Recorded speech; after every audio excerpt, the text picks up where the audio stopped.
Hey folks, welcome back. As you can see, today I am jumping in with the hashtag tarot loot drop.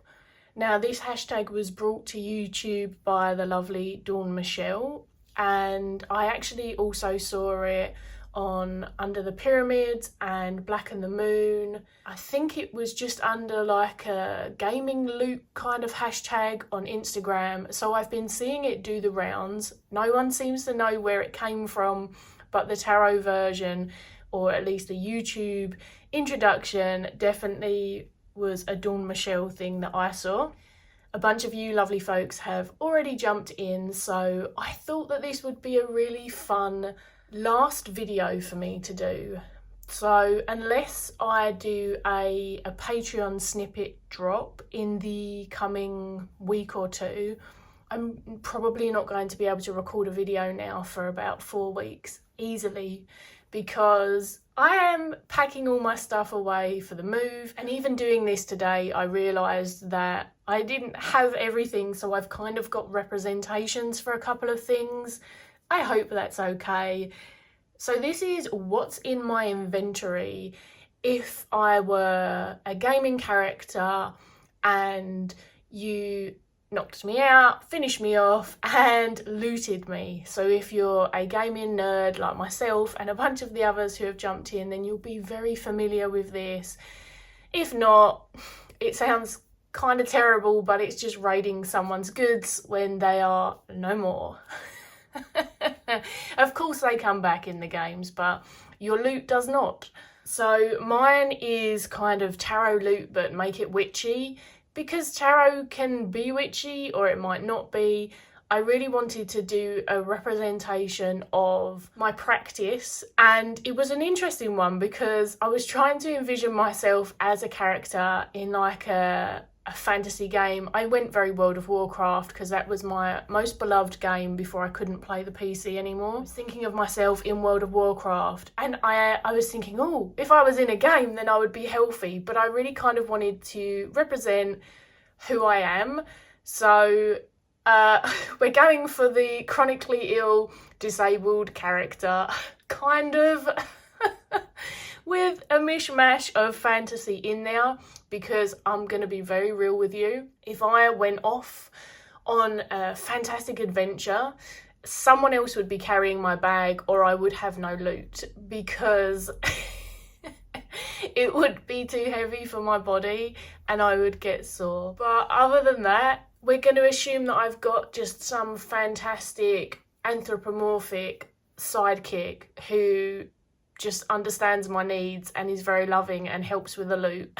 So let's get into it. I decided to only go for 3 decks and then my runes, and then we'll get into the other knickknacks, which I've really tried to give you a real vibe. I would have loved to have got a satchel, because if you are a gamer, you will also know that the satchel is everything. And in World of Warcraft, the better satchels, the bigger the bags, the more loot you could hold, the better.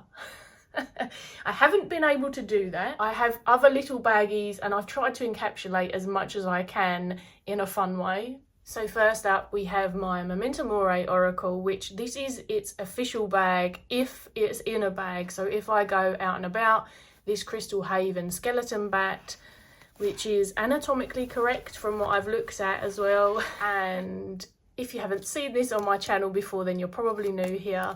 Otherwise, I've spoken about this a lot. This is the closest well-rounded depiction of my practice as a whole. And quite honestly, if I was carrying my own satchel, there's a good chance that perhaps this is all that would be in it. But because I've got my anthropomorphic companion, they're carrying the rest of the stuff. But this is a great representation for communing with spirit, for divination. I can bring my more therapeutic and psychological stuff to it if and so I please. It's got all of the herbs and the bones and the animals and the tools that I like to work with, so if I can't have them on me, I've got representations of them. this is just the deck for me. So because I wanted to have one tarot and also one more, I'm going to say traditional oracle, but really an animal deck, here are the other two. So the first one up is the Little Pigeon Tarot, and just imagine it in another gorgeous Crystal Haven bag, because she would essentially be the be the sponsor of my little satchels. I mean, I haven't asked, but I'm sure she'd be game. And the reason that I chose this tarot is I feel like it's a good representation of me. I'm just a little pigeon trying to fit in with the rest of the cool birdies, and, you know, perhaps not doing a great job of it. It's a good representation of the fact that I am a tarot reader. I love the grungy aesthetic. I adore pigeons. It just kind of, it fits that fun niche for me of I'm here, I'm there, I'm everywhere, but kind of on the fringes. I feel like it's a good metaphor. I don't know. You have to let me know what you think. And the third and final deck is the Woodland Warden's Oracle, because I wanted something that had that kind of natural history type art that I like, or at least it's sort of adjacent to it. It's definitely my aesthetic vibe. It has a lot of local animals to it, even though there's a lot from other parts of the world. So I feel like this is a good representation of me, my animal gnosis, and just the ways that I like to incorporate animals into my practice. Aside from having a few gripes with the guidebook, I still adore this deck.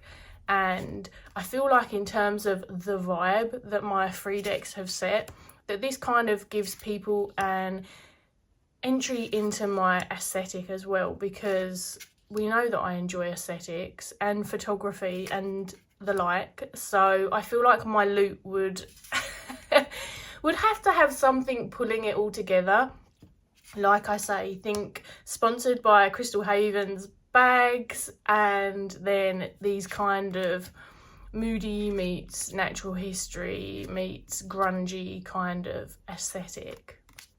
So yeah, this would be my animal deck of choice. Speaking of beautiful satchels, and you can see my other one, these are my two most beloved rune sets and my most used. I absolutely love these. I love the wood that they were put on, which of course has escaped my brain right now. They are the 𝗪𝗺 runes, because whilst I have dabbled and studied a bit of Anglo-Saxon, the history starts getting really foggy around that point, and there's not a lot of agreement. But the 𝗪𝗺 I have been studying, I feel like since before COVID, but I lose time, unfortunately. It's become quite a private part of my practice for the most part. Nevertheless, because they are such an intrinsic part of my ritual and my workings with the deity that I work with and other parts like that, and I do enjoy using them with my cards.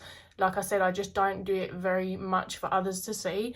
This would definitely be an inclusion in my loot, and what a grand loot it would be. This bag actually doubles as a casting mat as well, so it's just, yeah, just delicious and gorgeous. And I would come back and find this and have to retrieve my loot. So that's all the divination tools. We will get into the other things that represent my practice, my craft, all of that stuff, and then at the end we'll do like the MISC sort of add-ons, although it's all tied into one. But yeah, let's get into the witchy tools. Now, because these kind of baggies, which again I forget the name of, but they are, I feel like perhaps not standard but very well known. If you've been in and around anything sort of pagan, witchy, tarot, you may have seen these types of bags at some point. So I felt like they were a really good representation. I tried to fit as many of my tools as possible in here, just for fun, to show how I would carry them if I was out adventuring and my feet would let me, which makes me want to say you would also get some orthotics, but no one wants those. They would probably be the part of the loot that you would sell on just for a minor bit of cash, because they're taking up space and you don't want to lose satchel space. Let's get into what we have in here. I really tried not to ruin this feather, which is why I didn't put all of the bits in here. We'll speed this up. So here we go. These are the two things that I didn't add in because I was precious about this particular feather. Most people will know I use feathers so much in my practice and I forage most of them myself, but a few of them my partner looks for me when he's out playing golf, and a few friends have sent me feathers that they have foraged and found themselves over the years as well. They're just precious to me. I have a lot of feathers. This is, I believe, one of my partner's recent finds, and I think this is a pheasant feather, which would track. Then I have here my little badger's tooth. This is from my dear friend over at Candles and the Moon, because I wanted sort of an animal bone or some kind of representation. I tend to either have that or a like a fox totem is generally my go-to. Because I'm packing, as I say, some of my stuff is away. My tiny little fox totem has been packed because they usually sit out with some of my other stuff that's already gone. So I pulled this out. Just imagine this in miniature, basically, but this is by Pandora Witch Shop. This sits on my altar. So I would have something to represent one of my sort of most engaged with animals in my practice. Then here, this is just a representation of the type of thing that I carry. This says Freyja in runes. I work with Freyja, Odin and Hel, so I would probably have something to represent all three of them, hoping that they would help me on my venture and, yeah, you know, encourage me to remain empowered. Then here we've got my serpent oil, also from Candles and the Moon. So this is a representation of everything from anointing, whether it's on candles, on myself, on my tools, and also my chosen perfume, because I cannot be carrying too much stuff. I mean, I'm not carrying it anyway, but we need to be fair. We need to be fair. So this is absolutely delicious, actually. I really love it. It does have a very deep serpentine type of smell, which if you know, you know. If you don't, I'm sorry, it doesn't make sense. Here we have a 2-for-1. So we've got one of my treasured hagstones, also just stones, rocks, but the hagstone in particular. And I work with hagstones quite a bit, actually, which I didn't have any for the longest time. And then because I wasn't finding them, my friends kindly sent me some. And since then, I did actually find one in the weirdest place, in a car park. I feel like them and stones in particular are quite intrinsic. I've got a candle and a representation of something that creates fire, because we need fire for warmth, for light. I am a tiny bit of a fire starter, albeit safe, and I hope that that remains to be true throughout my lifetime. And so here we've got just a very simple candle. And candles are another huge part of my practice, as is this. This is another, a 2-for-1. So this is my black salt, but this is a more recent black salt. And what I actually added in here was some of the pet cemetery dirt that I gathered from my old garden. Most people will know I took some dirt from that because I treated it as sacred. It's very sacred to me anyway. And I created a black salt with that in it. And I would definitely have this for protection and just any other rituals that I might want to do. My beautiful, thank you to the person who gifted these to me, little scissors have become so useful, because I can use these for all of the things, including cutting something free, cutting herbs, you name it, carving into my candle. They've kind of become an all-round, and I was thinking it would either have to be this or my craft knife, but these are safer for me anyway, and I would argue a tiny bit more versatile than my craft knife. These actually sit out next to my altar as well, by 𝗬𝘀 and 𝗪𝗁, so they're definitely a must. And then I've got my pagan prayer beads, which arguably I could and do use these as a fidget tool as much as I use them in meditative practice, but I have included a fidget for later, you'll see that. These are a representation of how I sort of work with the witch's compass, and my friend actually made this for me with my inclusions. I use the pagan prayer beads a lot, and they're always on my altar when they're not in use. And then finally we've got a little herby bag. Now most of my herbs are packed away, so this one only actually has lavender in it. This particular one smells so potent that it's going to give me a headache, so I'm not keeping it open for very long. This lavender was from one of our family members' gardens. It is so beautifully strong. Normally I would say add some chamomile and rosemary, and I think it's fair to say they're my 3 most used herbs. I also love rose petals, but I probably get roses and anything to do with them far less frequent. So I would say lavender, chamomile and rosemary would be my sort of herb drops, and that's for anything from workings to in tea. This tool deserved its own little space. This is my antler altar bell, or ritual bell, or whatever you want to call it, and my dear friend Vanessa made this for me, and it's absolutely cherished. If you've seen my altar, you'll know I have lots of naturally shed antlers throughout. Deer are another one, especially roe deer, that I work with a lot. So again, a wonderful like 2 or 3 for 1. I absolutely love this piece.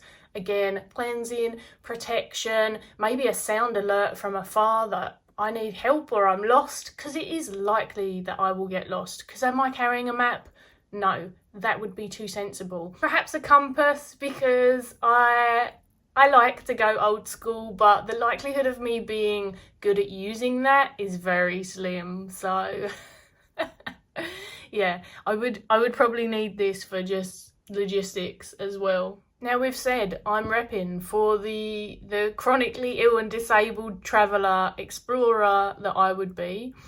And so you're going to get a medicine loot drop. Now I couldn't put my medicine on here. I don't think they would let the videos stay up. I'm on a trial over here, which cost me a fortune because it's otherwise not supported in our country. But this is my medical vape. It functions in a different way to those tiny little vapes that are completely just creating environmental trash. But anyway, these are meant to be a lot healthier way for you to be able to do that. And at the moment, they don't have any edible options. So it's this or oil, and this would definitely be one of my drops, because if I'm out adventuring, this is the only way that I'm even going to be able to attempt that. We're getting into more of the misc, although some of this is still very intrinsic to my practice, and all of it is intrinsic to who I am anyway. We do have some karmics, because dry lips, they're not fun, and it happens very often. Here is my fidget toy. Like I said, arguably I could use my pagan prayer beads, but I don't want to. And also, I was so elated that this green one existed, because I had a pink one. It wasn't a very good representation of me, I guess. I still have it. It's in my bag. So I travel with that one when I take my bag, and this one otherwise, which I now can't neatly do back up. And my jewellery, which I felt like was also a great way to include probably at least my 2 most used crystals without having to carry too much on me. And I don't wear a lot of jewellery, mainly because I get funny aches and pains. You'll notice sometimes I have my engagement ring on, sometimes I don't. People always think I'm newly engaged. It's a whole thing. It's just my hands get really sore. I can't remember what kind of obsidian this is, but I love shiny things. Absolutely love them. I would definitely be that kind of animal. So this is an obsidian with some kind of inclusion, I think.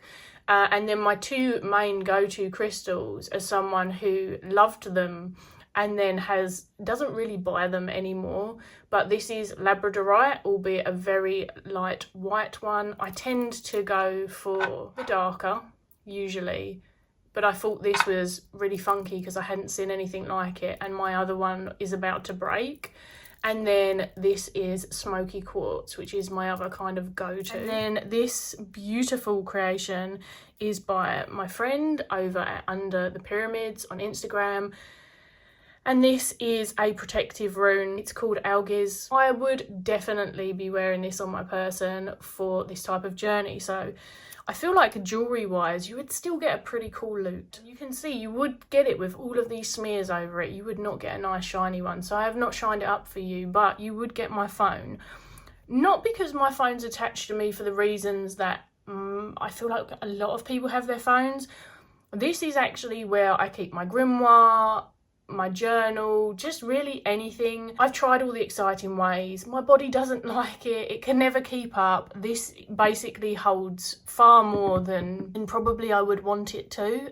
Just because if someone found this and they could get into it, they would be able to try my rituals and my spells and all sorts. I should probably have it password locked on that app as well, but I don't know if that's a thing. Yeah, my whole entire journal, poetry, you name it, it's in my Apple Notes, which means it's accessible on my laptop, it's accessible on my phone, and we both know that I love to take a picture, so this is my camera too, and my wonderful musical source. Right now I'm in a You Remind Me of the Babe, Labyrinth, David Bowie kind of sing-song moment, so that would be playing perhaps. Next up, before I show you, this book is just a stand-in because I've already packed and done up the box. I would bring a field guide, you know, the kind of one where it's got all of the local nature. So it's not just a bird one, it's not just an insect one. It's got a bit of everything, a bit of the local flora as well. So trees and plants,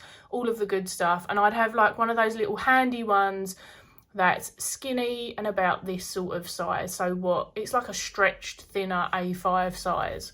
That would be my field guide. This is just my representation of it, which I really enjoy, 𝗵𝘁𝗿𝗄𝗃. If you don't know him and you're into nature and animals, he's really worth getting to know anyway. So this is just a representation. This one is far too big. It's not so much just you see this and identify it. It's more a breakdown of everything to do with the ecosystem and stuff. But we know I would have to have some kind of field guide. Technically, by getting my phone, you would be getting my own version of sort of an animal gnosis meets field guide kind of thing anyway.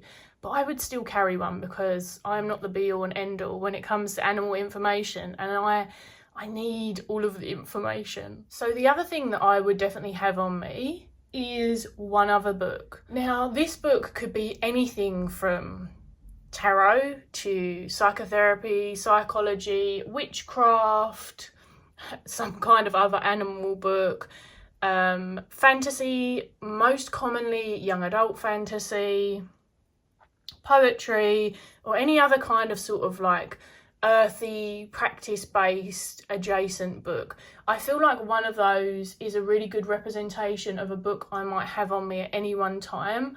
I picked 3 examples, so of course it doesn't even fill all of those categories. But again, aside from all of my large books, which we won't pack in a box, we'll just move in my car, all of my other books are away, barring about 7. So here are 2 of my classics and one of the ones that I'm reading currently and also very likely to be reading something similar. Braid in Sweet Grass is one of my absolute classics. Most people will know that I've also got this as an audiobook because I love listening to Robin talk. Oh, she could talk me to sleep, and not in a boring way, in that she has the most soothing voice. Her meeting of spirituality, folklore, cultural experience infused with science, and how she brings them together is how I feel that it should be, if you can even use should, like it makes sense to me. And I think that this is a book that needs uplifting because Indigenous wisdom has inspired so many practices that people don't even recognise, and just a lot of the ways that people are returning to certain things, if they haven't inspired them, we could certainly learn from Indigenous wisdom. So this book is definitely one of those ones where, like, if I was going to drop something that's in the top 5 books ever, this would be one of them. I had to give a poetry example because poetry is just such a big part of my day, or at least my week rather.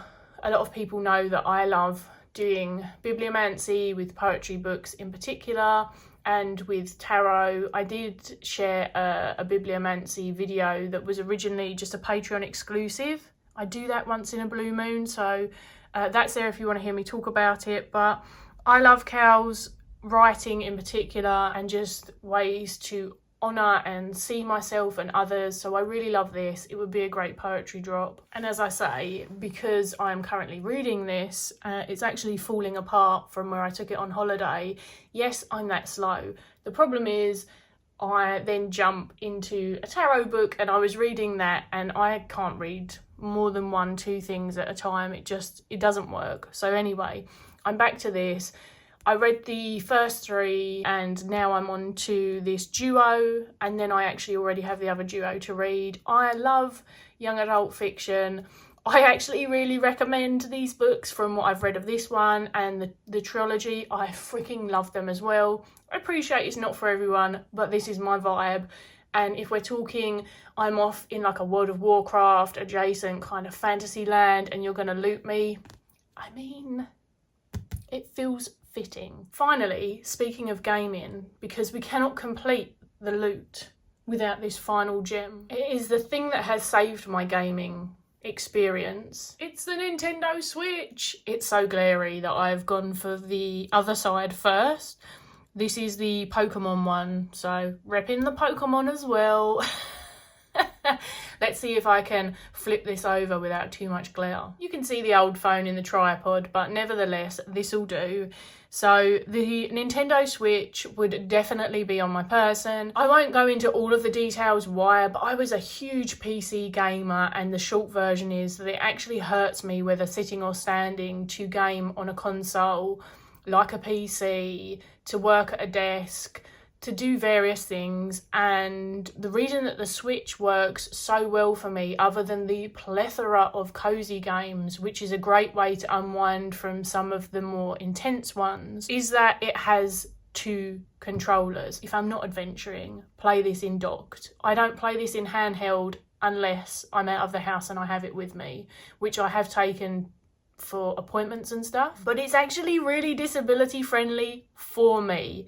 And I'll be really sad if they take away this, because the 2 controllers and being able to put my arms in all of the different positions whilst I'm playing has meant that I can still carry on being a gamer. And I don't use the motion controls because that would just add to the fatigue, but you don't really need to use them. They're not actually that inherently important in most of the games on the Switch, which is why I hope they don't go back to more of like a Wii kind of device. Logan actually showed some of the ones that they were playing. I've been playing 𝗵𝘁𝗄𝗯𝘀𝗶. And then just some of the other examples, because this doesn't show everything. Cozy Grove, Let's Build a Zoo, Fashion Dreamer, Wildflowers, Pokemon, Animal Crossing, the list doth continue. Not quite the Sims and World of Warcraft era, still a glorious, glorious selection. If I dropped armour in a game, it would definitely be black, brown or olive green coloured. We'd have maybe some leather going on, because if you're used to gaming, it has all of the materials. Perhaps I'd have to be more of a rogue character, which is not what I used to play, but I feel like if I were a character, I'd have to be really stealthy based on my inability to take too many hits from being a bit crippled. So yeah, we're thinking sort of rogue. Oh, and we cannot finish it without adding an animal companion. Speaking of rogue, so my leopard gecko is called Rogue. However, Rogue would not enjoy coming out for the adventure. So without further ado, we add 𝗬𝗎. She would be an utter chaos merchant. It would be just a terrible idea. She would probably run away, evade, you know, when you haven't fully trained your companion yet. Maybe if you're not a rogue even, but more of like a hunter, and they go out first, she would just pull all of the baddies, and then suddenly I'd be swarmed and like crying for a tank somewhere, like please help, or just someone with some more DPS capabilities than me. Anyway, It will make me miss gaming too much to get any further into it, because I am still really sad that I can't play World of Warcraft. But this tag was just so much fun, and I nearly did it on Instagram when I first saw it, but I really liked this invitation in particular because I feel like the few videos that I've already watched really kind of encouraged me to think about my own practice meets just lifestyle and favourite things, and kind of gather some of those key bits and get them all in for you. If you're not going to join in anywhere, then please comment them in the comments, because I'd love to see. Let me know what you thought of mine. Which of this loot would you be absolutely besotted to get your hands on, and which of it would just be sold off? You know, auction house or just real quick to any vendor. What would you get rid of? I don't mind. I won't be offended.